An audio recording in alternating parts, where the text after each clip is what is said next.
একটা বানর ধরার প্রক্রিয়া দেখাচ্ছে। একটা খাঁচার মধ্যে কিছু বাদাম রাখা হয়েছে, একটা ছিদ্র রাখা হয়েছে। বানর আবার বাদাম খুব পছন্দ করে। সে বাদামটা পছন্দ করে, সে বাদামটা নেওয়ার জন্য হাতটা ভিতরে নেয়। হাতটা নেওয়ার পরে সে হাতটা আর বের করতে পারে না। কেন বের করতে পারে না বলতো? কারণ বাদাম নিলে হাতটা বড় হয়ে যায়, পরে সে ধরা খেয়ে যায়। সে চাইলে এখান থেকে মুক্তি হতে পারে, কিভাবে বলতো? বাদামটা ছেড়ে দিলে। কিন্তু সে বাদামে লালসা থাকতে পারে না। আমাদের লাইফে অনেক বাদাম আছে। Adda is a one concept badam, gaming is a one concept badam, Facebook is a one concept badam, serial is a one concept badam. এই বাদামের লালসা যদি তুমি না ছাড়তে পারো, তাহলে তুমি বানরের মতো খাঁচার মধ্যে বন্দী হয়ে যাবে। এপিজে আব্দুল কালাম বলেছেন, প্রজাপতির পিছনে ঘুরিও না, ফুলের চাষ করো, প্রজাপতি তোমার পিছনে ঘুরবে। প্রজাপতির পিছনে ঘোরা দরকার নাই, ফুলের চাষ করো, দেখবে যে প্রজাপতি তোমার পিছনে ঘুরবে। তোমরা জানো দাবানল একটা অঞ্চলে দাবানল হচ্ছিল। দাবানল হওয়ার পরে সকল প্রাণী, আগুন লেগেছে, সকল প্রাণী চলে আসছে, দাবানল থেকে চলে আসছে। তখন হাতি দেখলো, হাতি নীতিতে সবাই চলে আসে। হাতি দেখলো তার মাথার উপর একটা ছোট্ট একটা পাখি হামিংবার্ড একবার এদিকে যায়, একবার এদিকে আসে। সে তাকে ধরলো, এই তুই কই যাস?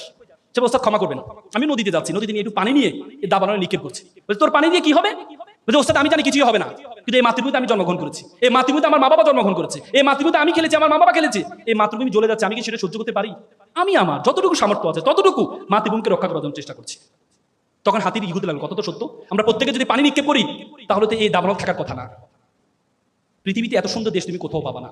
I have visited 26 states all over the world. আমি পৃথিবীর 26টা দেশে গিয়েছি। যখনই গিয়েছি, একদিন থেকে 2 দিন থেকে আমার দেশের জন্য অন্যরকম ভালোবাসা তৈরি হয়। কোথাও গরম, কোথাও ঠান্ডা, এত সুন্দর দেশ তুমি কোথাও পাবে। আমি রাশিয়া গিয়েছিলাম, -25, আমি বের হয়েছে, আমার হাত ফেটে রক্ত বের হয়েছে, হাত ফেটে রক্ত বের হয়েছে আমার, এত ঠান্ডা।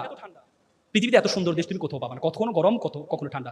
John of Kennedy, you don't ask what country can do for you, you can ask you can do for your country. তুমি জিজ্ঞেস করো তোমার দেশ তোমাকে কি দিয়েছে, বরং তুমি জিজ্ঞেস করো তুমি তোমার দেশের জন্য কি করেছো।